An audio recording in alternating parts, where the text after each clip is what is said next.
السلام عليكم ورحمة الله وبركاته. الحمد لله وكفى والصلاة والسلام على من لا نبي بعده.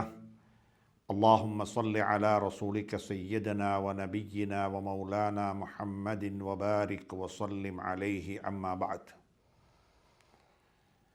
فقد قال الله تبارك وتعالى بعد أعوذ بالله من الشيطان الرجيم. بسم الله الرحمن الرحيم.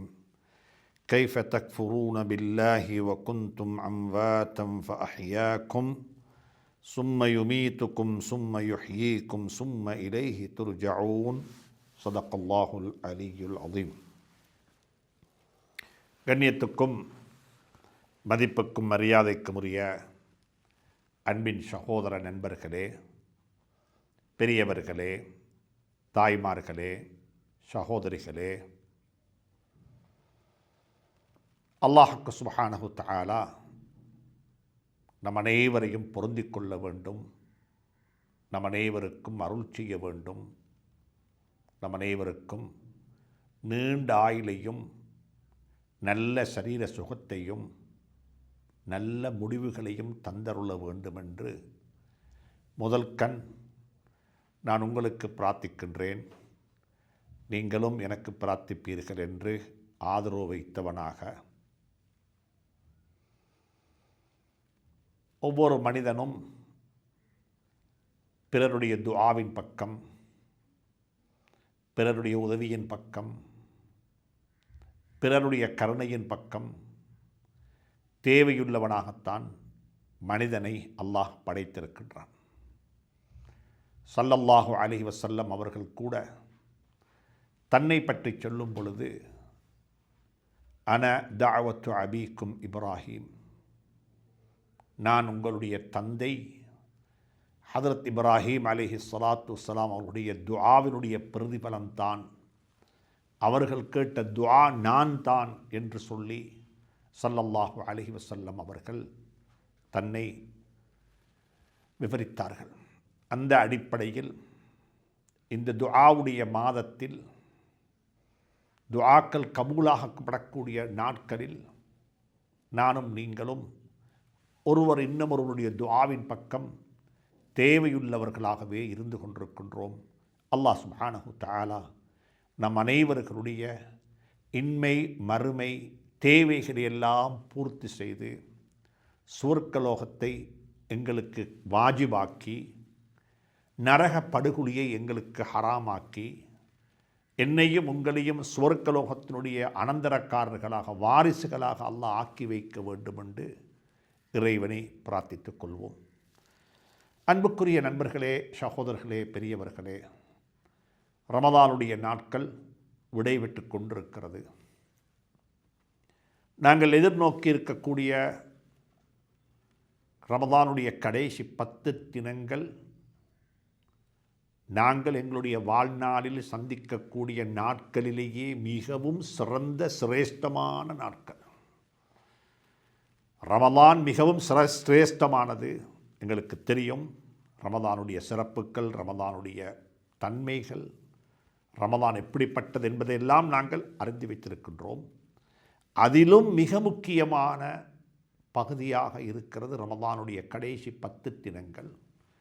அல் அஷ்ருல் அவாஹிர் என்று ஹதீஸுடைய கிதாபுகளில், ஃபிக்ஹுடைய கிதாபுகளில் தனியாக கோடிடப்பட்டு, தனியாக பேசப்பட்டு கொண்டிருக்கக்கூடிய ஒரு பாடமாகத்தான் இருக்கிறது ரமதானுடைய கடைசி 10. ஸல்லல்லாஹு அலைஹி வஸல்லம் அவர்களுடைய நடைமுறைகள் கூட அந்த காலப்பகுதிகளில் வித்தியாசமானதாக இருக்கும் என்று ஹதீஸ்களில் வந்திருக்கிறது. ஸல்லல்லாஹு அலைஹி வஸல்லம் அவர்கள் இதா தஹலல் அஷ்ர், ரமதானுடைய கடைசி 10 நுழைந்து விட்டால் அஹ்யல் லைல், இரவுகளை ஹயாத்தாக்குவார்கள். வஐகத அஹ்லஹு, தான் மட்டுமல்ல தன்னுடைய குடும்பத்தையும் எழுப்பாட்டி விடுவார்கள், குடும்பத்தையும் உற்சாகப்படுத்தி விடுவார்கள், குடும்பத்தையும் ஊக்குவிப்பார்கள், முயற்சிகள் செய்வார்கள், குடும்பத்தை விட்டு விலகி இருப்பார்கள். ஏனென்றால் இஅ்திகாஃபுடைய அமலுக்கு போய்விடுவார்கள். ஸல்லல்லாஹு அலைஹி வஸல்லம். எனவே அன்புக்குரிய நண்பர்களே, சகோதரர்களே, கடைசி 10 தினங்கள் எஞ்சி இருக்கிறது. அல்ஹம்துலில்லாஹ்.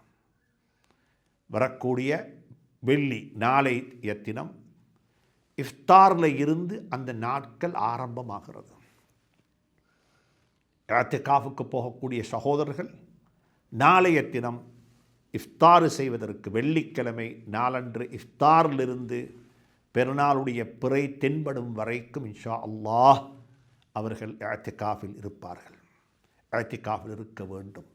ஸல்லல்லாஹு அலைஹி வஸல்லம் அவர்கள் அனைத்தையும் விட்டுவிட்டு அவர்களுக்கு எவ்வளவு எம்மாத்திரமோ பெரிய பொறுப்புகள் இருந்தாலும், குடும்ப பொறுப்பாக இருக்கலாம், சமூக பொறுப்பாக இருக்கலாம், தீனுடைய பொறுப்பாக இருக்கலாம், அமானிதங்களை சுமந்தவர்களாக இருந்தார்கள். இன்ன அரதுனல் அமானத் சுப்ஹானல்லாஹ். குர்ஆனை சுமந்திருந்தார்கள் ஸல்லல்லாஹு அலைஹி வஸல்லம். குர்ஆனுடைய செய்தியை உலகத்துக்கு சொல்ல வேண்டும், மக்களுடைய ஹிதாயத்துக்காக வேண்டி உழைப்பு செய்ய வேண்டும். குடும்பத்தில் பெரியொரு குடும்பம் இப்படியான எத்தனையோ பொறுப்புகளை தன்னுடைய பொறுப்புகளாக தனக்கு மேல் வைத்து கொண்டிருந்தாலும் ஸல்லல்லாஹு அலைஹி வஸல்லம் அவர்கள் ரமதானுடைய கடைசி 10 அத்துணை பொறுப்புகளில் இருந்தும் விலகி பொறுப்புகளை விட்டுவிட்டு தன்னை கொண்டு போய் பள்ளிவாசலுக்குள்ளே சிறைபிடித்துக் கொள்வார்கள். அதற்கு பெயர் இஅ்திகாஃப். தன்னைத்தானே சிறைபிடித்துக் கொள்வது. பள்ளியுள்ளுக்கு, அல்லாஹுடைய வீட்டுள்ளுக்கு, மலக்குமார்களுடைய சுஹ்பத்தில், பாசறையில், மலக்குமார்களுடைய சூழலில், நல்லோர்கள் இருக்கக்கூடிய சூழலில், நல்லதுகள் நடக்கக்கூடிய சூழலில் என்னை நான் சிறைபிடித்து கொண்டு அங்கே இருக்கப் போகின்றேன். குடும்பத்தை விட்டுவிட்டு வந்து விட்டேன், குழந்தைகளை விட்டுவிட்டு வந்து விட்டேன். அல்லாஹ் உன்னை நாடி வந்திருக்கின்றேன், லப்பைக் அடிபணிந்து விட்டேன் என்று வந்திருக்கின்றேன். என்னை பொருந்திக் கொள்வாயாக. உன்னுடைய பொருத்தம் கிடைக்கும் வரைக்கும் இந்த இடத்தை விட்டு போக மாட்டேன். நீ வாக்களித்திருக்கக்கூடிய அந்த லைலத்துல் கத்ர் 1000 மாதங்களை விடவும் சிறந்த இரவு எனக்கு கிடைக்க வேண்டும் என்ற ஆசையில், மேலெண்ணத்தில் இங்கே வந்திருக்கின்றேன். என்னை பொருந்திக் கொள்வாயாக. அனைத்துக்கும் மேலாக என்னுடைய நபி ஸல்லல்லாஹு அலைஹி வஸல்லம் அவர்கள் எனக்கு சொல்லித்தந்த, எனக்கு வாழ்ந்து காட்டிய கடைசி 10 தினங்கள் மிக முன்மாதிரியான தினங்கள். அவர்களே பள்ளிவாசலில் இருந்திருப்பார்கள், அவர்களே தன்னை சிறைபிடித்து கொண்டார்கள், அவர்களே பள்ளியை விட்டு வெளியே போகாமல் அங்கேயே இருந்தார்கள் என்றால் நானும் நீங்களும் எப்படிப்பட்டவர்கள்? அந்த நாட்களின் பக்கம், அந்த சிறைபிடிப்பின் பக்கம், தன்னைத்தானே சிறைபிடித்து கொண்டு பள்ளிவாசலுக்குள்ளே தன்னை முடக்கி விடுவது எனக்கும் உங்களுக்கும் இவ்வளவு தேவையானதாக இருக்கும் என்பதை கொஞ்சம் நேரம் நானும் நீங்களும் யோசித்து பார்ப்போம். எனவே மிக அன்பாக சொல்லுகின்றேன், இலங்கையில் இருக்கக்கூடிய அத்துணை பள்ளிவாசல்களிலும் இந்த அமல் என்ன செய்யப்பட வேண்டும்? நடைமுறைப்படுத்தப்பட வேண்டும். இந்த அமல் ஹயாத்தாக்கப்பட வேண்டும். ஹதீஸுகளில், குர்ஆனில் வந்திருக்கக்கூடிய முறை பிரகாரமே செய்யப்பட வேண்டும். வந்தோம் போனோம், வேலைக்கு போனோம், சம்திங் ஏதோ கொஞ்சம் ஒன்றும் இல்லா போகிறத விடவும் சம்திங் இருந்தால் நல்லந்தானே என்ற தியரியெல்லாம் எதனாலைக்கும் செல்லுபடியாகாது, எதனாலைக்கும் செல்லுபடியாகாது. ராவைக்கு மட்டும் இருப்போம், காலையில் வேலைக்கு போம். நான் சொல்லுவது அது இஅ்திகாஃப் அல்ல. அது நபி ஸல்லல்லாஹு அலைஹி வஸல்லம் காட்டித் தந்த இஅ்திகாஃப் அல்ல. இஅ்திகாஃப் இருக்கணும்டா ஸல்லல்லாஹு அலைஹி வஸல்லம் காட்டித் தந்தது போல முழுமையாக இருப்பதற்கு நாங்கள் முனைவோம். கண்ணியமான சங்கையான உலமாக்களிடத்தில் வேண்டிக் கொள்கின்றேன், அந்த சுன்னாவை நடைமுறைப்படுத்துவதில் நாங்களும் உதாரண புருஷர்களாக மாறிவிடுவோம். நாங்களும் உட்கார்ந்து விடுவோம். எங்களுடன் சேர்த்து 25-40 பேரை கூட்டிக் கொண்டு போய்விடுவோம். அவர்களை எங்களுடைய பாசறையில் வைத்து அவர்களுக்கு தேவையான, வாழ்க்கைக்கு தேவையான பாடங்களை படித்துக் கொடுப்போம். உள்ளதையெல்லாம் பேச வேண்டியதல்ல, உள்ள வரலாறெல்லாம் கற்பிக்கப்பட வேண்டியதல்ல. அவர்களுடைய வாழ்க்கைக்கு என்ன தேவை என்பதை விளங்கி அவர்களுடைய வாழ்க்கைக்கு தேவையானவைகளை மட்டும் அவர்களுடன் எங்களுக்கு பரிமாறிக்கொள்ள முடியும். ஆத்மீகம் சார்ந்த விடயங்களை பற்றி பரிமாறிக்கொள்ள முடியும். பண்பாட்டு ரீதியான விடயங்களை பற்றி எங்களுக்கு அவருடன் பரிமாறிக்கொள்ள முடியும். உள்ளச்சம் இறையச்சம் நிறைந்த தொழுகையை பற்றி கதைக்க முடியும், பேச முடியும். நான் தயவு செய்து சொல்கின்றேன், இந்த நாட்களில் ஃபிக்ஹுடைய மசாலாக்களை பற்றி பேச வானம். ஃபிக்ஹுடைய மசாலாக்களை பற்றி கதைக்கக்கூடிய பேசக்கூடிய சபைகளாக உங்களுடைய சபைகளை நீங்கள் ஆக்கிக்கொள்ள வேண்டாம். ஏனென்றால் ஃபிக்ஹ் என்பது உலமாக்களுடைய ஃபுகஹாக்களுடைய கருத்துக்கள், அவர்கள் சொன்னவைகள், அவருடைய கருத்துக்கள், அதிலே முரண்பாடுகள் இருக்கும். அந்த முரண்பாட்டிலேயே காலத்தை கழித்து கொண்டு போகாமல் அனைவராலும் உடன்பட்ட, அனைவராலும் பேசப்படக்கூடிய பண்பாட்டு ரீதியான உளப்பரிசுத்தம் சம்பந்தமான தொழுகை, உள்ளச்சம் நிறைந்த தொழுகை சம்பந்தமாக, மௌத்துக்கு பிறகுள்ள வாழ்க்கை சம்பந்தமாக, மௌத்துக்கு பிறகுள்ள வாழ்க்கை சம்பந்தமாக, வஅனீபு இலா ரப்பிக்கும் வஇலைஹி துர்ஜஊன், அல்லாஹ்வின் பக்கமாக மீண்டு கொள்ளுங்கள். வஇலைஹி துர்ஜஊன், அவனின் பக்கமாகத்தான் திரும்பி போக வேண்டும். ரமதானுடைய காலத்தில் ஜனாசாக்கள் கூட, ரமதானுடைய காலத்தில் ஜனாசாக்கள் கூட, நீங்கள் பள்ளி வாசல்களுக்கு போய் கேட்டு பாருங்கள். ரமதானுடைய மாதத்தில் அவர்கள் ஏனைய மாதங்களை விடவும் இரட்டிப்பான ஏற்பாடு செய்து வைத்திருப்பார்கள். என்று அதிகமான மக்களுடைய துஆ, நான் ரமதானில் மௌத்தாக வேண்டும், நல்ல நிலையில் மௌத்தாக வேண்டும், இறைவனுடைய பொருத்தத்தை பெற்றுக்கொண்டவனாக மௌத்தாக வேண்டும், நோம்பு பிடித்தது வீட்டில், நோம்பு துறக்க வேண்டும் சுவர்க்கத்தில். சுப்ஹானல்லாஹ், நோம்பு பிடித்தது வீட்டில், நோம்பு துறக்க வேண்டும் சுவர்க்கத்தில். அன்புக்குரிய நண்பர்களே, சகோதரர்களே, அப்படிப்பட்ட ஒரு சூழல் தான் ரமதானுடைய சூழல். எனவே மிக அன்பாக சொல்லுகின்றேன், மிக இரக்கமாக சொல்லுகின்றேன், உலமாக்கள் ரமதான் சம்பந்தமாக பொதுமக்களுடன் கதைக்கும் பொழுது 8ஐயும் 20ஐயும் புறையையும், சர்வதேச பிறையையும், லோக்கல் பிறையையும், அல்லாஹ் அக்பர், இப்படியாக பேசி பேசி காலத்தை கடத்துவதை விடவும் அனைவருக்கும் தேவையான பண்பாட்டும், அனைவருக்கும் தேவையான ஈமானிய உணர்வுகளும், அனைவருக்கும் தேவையான அஹ்லாக்கும் பேசப்படும் என்றிருந்தால் நல்ல ஒரு சமூகத்தை எங்களால் உருவாக்கிவிட முடியும், விட்டு போகவும் முடியும்.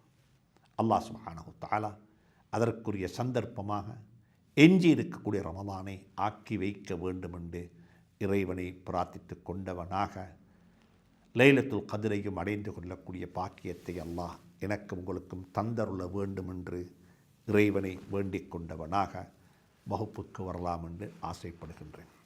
அன்புக்குரிய நண்பர்களே, சகோதரர்களே, பெரியவர்களே, அல்லாஹ் சுப்ஹானஹு வ தஆலா சூரத்துல் பக்ராவினுடைய 28வது திருவசனத்தினூடாக ஒரு கருத்தை சொல்ல விரும்புகின்றான். ஆரம்பத்தில் சொன்னான், குடும்பங்களை சேர்ந்து வாழுங்கள், அல்லாஹ்வை மையமாக வைத்து கொடுத்த வாக்குகளை நிறைவேற்றுங்கள், மக்களுக்கு கொடுத்த வாக்குகளை நிறைவேற்றுங்கள். அல்லதீன யன்குதூன அஹ்தல்லாஹி மின் பஅதி மீசாகிஹி, அல்லாஹ்வுடைய திருநாமத்தை சொல்லி கொடுத்த வாக்குறுதிகளை நிறைவேற்றுங்கள். எத்தனையோ பேர் வாக்கு கொடுக்கும் பொழுது அல்லாஹ்வை துணையாக வைத்து, அல்லாஹ் பார்த்து கொண்டிருக்கிறான், அல்லாஹ் ஷாஹிதாக இருக்கட்டும், அல்லாஹ் இதற்கு புனையாக இருக்கட்டும், அல்லாஹ் போதுமானவன் என்று சொல்லியெல்லாம் வாக்குகளை கொடுத்திருப்போம். வாக்குகளை அள்ளி வாரி வழங்கியிருப்போம். அவைகளை நிறைவேற்றாதவர்களும், சேர்ந்து வாழு என்று சொன்னவனை துண்டித்து வாழுபவனும், பூமிக்கு மேல் ஃபசாது காற்பவனும், பூமிக்கு மேல் ஃபசாது செய்கிறது. விரிவாக பேச வேண்டும், பிறகு பேசுவோம். இப்படிப்பட்டவர்களுக்கு அவர்கள் உலாயிக ஹுமுல் ஹாசிரூன், இவர்கள் தான் நஷ்டவாளிகள், இவர்கள் நிச்சயமாக நஷ்டவாளிகள், நஷ்டத்திலேயே வாழ்ந்து கொண்டிருக்கிறார்கள் என்று சொல்லி அல்லாஹ் சுப்ஹானஹு தஆலா இதற்கு முந்தின ஆயத்தில் சொல்லிவிட்டு அல்லாஹ் இப்போ கேட்குறான், கைஃப தக்ஃபுரூன பில்லாஹி, நீங்கள் எப்படி அப்பா அல்லாஹ்வை நிராகரிக்கிறீங்க? நீங்கள் எப்படி அல்லாஹ்வை நிராகரிக்க முடியும்? ஒரு புத்தி உள்ளவன், சுயமாக சிந்திக்க முடிந்தவன், சுயமாக யோசிக்க முடிந்தவன், சுயமாக சிந்தித்து ஒரு ஆய்வு செய்து ஒரு முடிவுக்கு வர முடிந்தவன், எப்படி அப்போ அல்லாஹ்வை நிராகரிக்கிறீங்க? அல்லாஹ் ஒரு லொஜிக்காக கேட்குறான், இதை ஒரு அறிவுபூர்வமாக கேட்குறான். இதை விளங்குறதுக்கு பெரிய லொஜிக் கொண்டும் தேவையில்லை தானே. எப்படி நீங்கள் நிராகரிக்கிறீங்க? ஏன் காரணம்ண்டா கைஃப தக்ஃபுரூன பில்லாஹ், நீங்கள் அல்லாஹ் எப்படி நிராகரிப்பீங்க? வகுந்தும் அம்வாத்தன், நீங்கள் உங்களோட ஆரம்பத்தை நீங்களே எடுத்து பாருங்களேன் பார்ப்போம். நீங்கள் எப்படி இருந்தீங்க? நீங்கள் உயிரற்ற உயிரில்லாத உண்டாகத்தான் இருந்தீங்க, மௌத்தாகி கிடந்தீங்க. அது விந்தாக இருக்கட்டும், விந்துக்கு முன்னால் மனித மண்ணாக இருக்கட்டும், மண்ணாக இருக்கட்டும், விந்தாக இருக்கட்டும், இரத்த கட்டியாக இருக்கட்டும், சதை கட்டியாக இருக்கட்டும், நீங்கள் எப்படி இருந்தீங்க? நீங்கள் மௌத்து, அம்வாத், ஒரு உயிரற்ற ஒரு ஜடமாகத்தானே நீங்கள் இருந்தீங்க. அப்படித்தான் நீங்கள் படிக்கிறீங்க பாடசாலைகளில், அப்படித்தானே படித்து கொடுக்குறீங்க. மனிதனுடைய ஆரம்பம் எப்படி இருக்கும், இப்படித்தான் இருக்கும் என்று சொல்லி நீங்கள் குர்ஆன் சொல்லுவது அப்படியே நீங்கள் நம்பி சொல்கிறீங்க.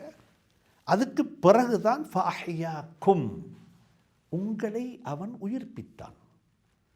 அந்த சதை பிண்டத்தில், அந்த இரத்த கட்டியில், அந்த விந்தில் அல்லது அந்த மண்ணில் அல்லாஹ் சுப்ஹானஹு வ தஆலா உயிரை ஊதி அது உயிர் பெற்று விட்டது. அஹ்யாக்கும், உங்களை ஹயாத்தாக்கி விட்டான்.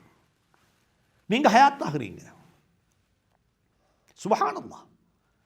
நாங்கள் ஒவ்வொருத்தரும் யோசிப்போமே, எனக்கு இன்றைக்கு வயது 55 என்று சொன்னால் நான் இப்படி யோசிக்கிறேனே, 55 வருஷத்துக்கு முன்னால் நான் எதுவாக இருந்தேன்? உங்களுக்கு வயது 60 நீங்கள் யோசிங்க பாப்போம், 60 வயசுக்கு முந்தி நான் எங்கே இருந்தேன், எதுவாக இருந்தேன்? ஒரு தாய்க்கு வயது 70 அவ யோசிக்கட்டும், 70 வயதுக்கு முந்தி நான் இதுவாக இருந்தேன். இதைத்தான் அல்லாஹ் கேட்குறான் குர்ஆன்ல. ஹல் அத்தா அலல் இன்சானி ஹீனும் மினத் தஹர், மனிதனுக்கு கொஞ்சம் நேரம் டைம் கிடைச்ச இல்லையா இன்னும் சிந்திக்கிறதுக்கு கொஞ்சம் நேரம் கிடைக்க இல்லையா உங்களுக்கு? நீங்கள் எல்லாத்தை பற்றியும் சிந்திக்கிறீங்க, உங்களுக்கு எல்லாவற்றை பற்றியும் சிந்திப்பதற்கு நேரம், அவகாசம், டைம் இருக்குது. ஹல் அத்தா அலல் இன்சானி ஹீனும் மினத் தஹர் லம் யகுன் ஷைஅன் மذ்கூரா, நான் பெயர் நாமம் சொல்லி திருநாமம் சொல்லி அழைக்கப்படக்கூடிய ஒரு பொருளாகவே நான் இருக்க இல்லையே, பொருளாகவே இருக்க இல்லையே. எனக்கென்று சொல்லி ஒரு மூலப்பொருள் என்ன, என்னுடைய மூலப்பொருள் என்ன, அப்படிப்பட்ட ஒரு பொருளாகவே நான் இருக்க இல்லை. இல்லாமையில் இருந்து ஒரு மூலப்பொருள் இல்லாமல் இறைவன் என்னை படைத்திருக்கிறான் என்று சொல்லி சிந்தித்து அவனை விளங்கிக் கொள்வதற்கு உங்களுக்கு இன்னும் நேரம் வரவில்லையான்னு அல்லாஹ் கேட்கிறான். ஹல் அத்தா அலல் இன்சானி ஹீனும் மினத் தஹர் லம் யகுன் ஷைஅன் மذ்கூரா. சுப்ஹானல்லாஹ். அதான் அல்லாஹ் இங்கே கேட்குறான், கைஃப தக்ஃபுரூன பில்லாஹ், நீங்கள் எப்படி அப்போ அல்லாஹ்வை நிராகரிக்கிறீங்க? கொஞ்சம் யோசிச்சா இது புரியும் தானே. நீங்கள் எப்படி இருந்தீங்க? நீங்கள் இருந்தீங்க வகுந்தும் அம்வாத்தன், நீங்கள் மௌத்தான உயிரற்ற ஒரு ஜடமாக இருந்தீங்க. அதுக்கு பிறகு ஃபஹியாக்கும், உங்களை ஹயாத்தாக்கினான். நீங்கள் ஹயாத்தாகிறீங்க, உயிர் வந்துட்டுது, கண் பார்க்குது, காது கேட்குது, சுப்ஹானல்லாஹ், வாய் உசும்புது, பேச ஆரம்பிக்குது, உடம்பெல்லாம் அசையுது, எல்லாம் ஃபங்க்ஷன் ஆகுது. ஆனால் ஆரம்பத்தில் ஒரு சதை துண்டு தானே. வசவ்வரக்கும், அவன்தான் உருவம் தீட்டினான். உங்களுக்கு ஒரு உருவத்தை கொடுத்து, ஒரு வடிவத்தை கொடுத்து, உங்களை இப்படி ஆக்கி அவன்தான் உங்களுக்கு உயிர் ஊதினான். அதுக்கு பிறகு அது மட்டுமல்ல, சும்மையுமீத்துக்கும், நீங்கள் நினைச்சேலும் எனக்கு மௌத்து வர மாட்டான்னு சொல்லி, நான் நல்லாத்தான் இருக்கிறேன், ஸ்மார்ட்டாக இருக்கிறேன், செக்கப் எல்லாம் பண்ணி பார்த்தேன், எவ்ரிதிங் பர்ஃபெக்ட், எல்லாமே சரியாயிக்குது. டாக்டர் சொன்னார் ஒரி பண்ணவே தேவையில்லைன்னு சொல்லிட்டு வந்து ஒரு தும்மினார், அப்படியே மொத்தாயிட்டார். அப்படியே மௌத்தாயிட்டார். நாங்கள் நினைக்கிறோம் நான் எல்லாம் சரி, எனக்கு எந்த குறையும் இல்லை, அல்ஹம்துலில்லாஹ். எல்லாருக்கும் ஆசை நீண்ட காலம் வாழணும். அல்லாஹ் எல்லாருக்கும் நீண்ட வாயிலையும் நல்ல வாழ்க்கையையும் கொடுப்பானாக. ஆனால் அல்லாஹ் சொல்கிறான், நீங்கள் மௌத்தாகிறது இல்லை. நல்லா புரிஞ்சுக்கோங்கோ, நீங்கள் மௌத்தாகிறது இல்லை. அல்லாஹ் சொல்கிறான், யுமீத்துக்கும், உங்களை அவன் மௌத்தாக்குறான், உங்களை அவன் மௌத்தாக்குறான். ஃபலவுலா இதா பலகத்தில் ஹுல்கூம், தொண்டக்குழி வரைக்கும் ரூஹ் வரும். வஅன்தும் ஹீனைதின் தந்துரூன், ஒரு குடும்பத்தில் உள்ளவர்களும் பார்த்து கொண்டிருப்பாங்க. ரூஹு போகிறது விளங்குது. கீழுக்குள்ள காலெல்லாம் அப்படியே கூலாவி ஐஸ் கட்டி மாதிரி இருக்குது, மேலே கொஞ்சம் சூடாயிக்குது. தொண்டைக்குழிக்கு வந்துட்டுது, கண் மேலே போகுது, கீழே வருகுது. அல்லாஹ் சொல்கிறான், முடியுமாக இருந்தால் இதோ போய்கொண்டிருக்கக்கூடிய இந்த ரூஹை நீங்கள் திருப்பி கொடுங்க பார்ப்போம், திருப்பி கொடுங்க பார்ப்போம். உங்களுக்கு ஏழுமா செய்கிறதுக்கு நடக்குமா, சாத்தியமா? அன்புக்குரிய சகோதரர்கள், நாங்கள் மௌத்தாகிறது இல்லை. குல், நபியை சொல்லுங்க, யதவஃபாக்கும், உங்களை மௌத்தாக்குறோம். நீங்கள் யாரும் மௌத்தாகிறல்ல. இப்ராஹிம் சொன்னாங்க, யுமீத்துனி, அவன் என்ன மௌத்தாக்குறான், அவன் என்ன மௌத்தாக்குறான். எனவே அன்புக்குரிய நண்பர்களே, சகோதரர்களே, அல்லாஹ் என்னையும் உங்களையும் மௌத்தாக்கும் பொழுது நானும் நீங்களும் நல்லவர்களாக இருக்கும் நிலையில் அந்த மௌத்து எனக்கு உங்களுக்கும் கிடைத்தால் பெரும் பாக்கியம், பெரும் பாக்கியம். நாங்கள் தான் மௌத்தாகி கொள்றோம்ன்ற தொழுகையிலே எல்லாரும் மௌத்தாகிடுவாங்க, நோம்பிலே எல்லாரும் மௌத்தாகிடுவாங்க, ஹஜ்ஜு செஞ்சு கொண்டே மௌத்தாகிடுவாங்க, தௌபா செஞ்சு கொண்டே மௌத்தாகிடுவாங்க. அப்படி இல்லை. அல்லாஹ் சொல்கிறான், நான் தான் மௌத்தாக்குறது, நான் தான் மௌத்தாக்குறது. இங்கே சொல்கிறான், சும்ம யுமீத்துக்கும், அதுக்கு பிறகு உங்களை அவன் மௌத்தாக்குறான். அதுக்கு பிறகு சும்ம யுஹ்யீக்கும், மீண்டும் அவன் உங்களை எழுப்பாட்டுவான். இல்லாமையிலிருந்து உங்களை ஒரு சடப்பொருளாக மாற்றி, சடப்பொருள் ஒரு உயிர் பெற்ற பொருளாக மாறி, உயிருள்ள பொருளாக ஒரு படைப்பாக ஆகி, அந்த உயிருள்ள படைப்பை ஒருக்க மௌத்தாக்கி, அதுக்கு பிறகு அந்த மௌத்தானதை அல்லாஹ் சுப்ஹானஹு வ தஆலா மீண்டும் எழுப்பாட்டுவான். சும்ம யுஹ்யீக்கும், அதுக்கு பிறகு மறு எழுப்பாட்டுவான். மறு எழுப்பாட்டு என்ன?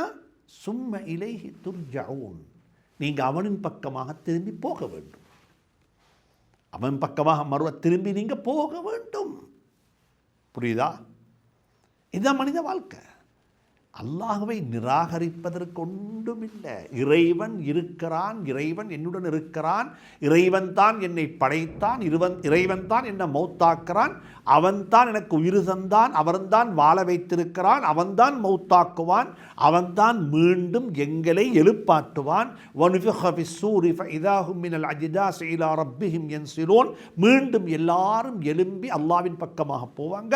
சும்ம இலைஹி துர்ஜஊன், அவனின் பக்கமாக திரும்பி எல்லாரும் போவாங்க. அதைத்தான் யாராவது மௌத்தாகி விட்டால், ஒரு மரண செய்தி கேள்விப்பட்டு விட்டால், நாங்கள் எல்லாரும் சொல்கிற செய்தி என்ன? இன்னா லில்லாஹி, நாங்கள் அல்லாஹ்வுக்கு சொந்தமானவர்கள், எனக்கு எதுவும் சொந்தமும் இல்லை, நானே எனக்கு சொந்தம் இல்லை, நானே எனக்கு சொந்தம் இல்லை. அதான் அர்த்தம். இன்னா லில்லாஹ்ன்ற அர்த்தம், நான் அல்லாஹ்வுக்கு சொந்தமானவன், என்னிடம் உள்ளது எனக்கு சொந்தம். எப்படி சொல்கிறது? நானே எனக்கு சொந்தம் இல்லாமல் இருக்கும் பொழுது என்னிடம் இருக்கக்கூடியவைகள் எதுவுமே எனக்கு சொந்தமாக இருக்க முடியாது. சொல்லிவிட்டு சொல்கிறோம், இன்னா லில்லாஹி வ இன்னா இலைஹி ராஜிஊன், நாங்கள் அவனின் பக்கமாகவே திரும்பி போகக்கூடியவர்கள் என்று சொல்லி நாங்கள் சொல்லுகின்றோம். இதுதான் வாழ்க்கையினுடைய யதார்த்தம்.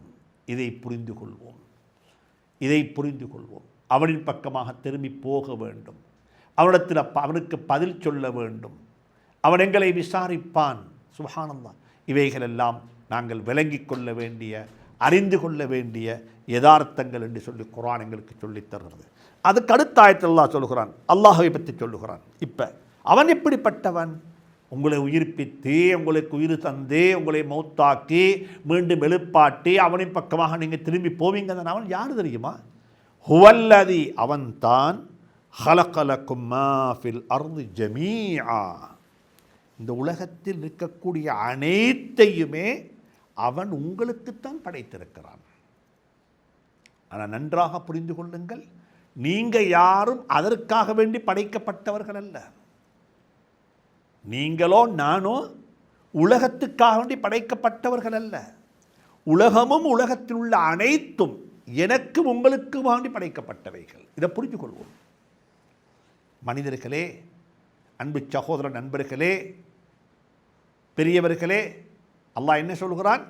ஹுவல்லதி ஹலக லக்கும் மா ஃபில் அர்தி ஜமீஆ, இந்த உலகத்தில் இருக்கக்கூடிய அனைத்தையும், அது மரம் மட்டைகளாக இருக்கலாம், விசஜந்துக்களாக இருக்கலாம், கால்நடைகளாக இருக்கலாம், வானம் பூமியாக இருக்கலாம், பொழியக்கூடிய மலையாக இருக்கலாம், எங்களை சூழ் இருக்கக்கூடிய காத்தாக இருக்கலாம், இவைகள் அனைத்தும் எவைகளெல்லாம் எங்களுக்கு தென்படுகிறதோ, இது பிரயோசனம் இல்லாதது என்று சொல்லி நாங்கள் நினைக்கிறோமோ, அல்லாஹ் சொல்லுகிறான் இவைகள் அனைத்தையும் ஒரு திட்டத்துடன், ஒரு தேவையுடன், ஒரு தேவையுடன் நான் உனக்காக வேண்டி படைத்திருக்கின்றேன்.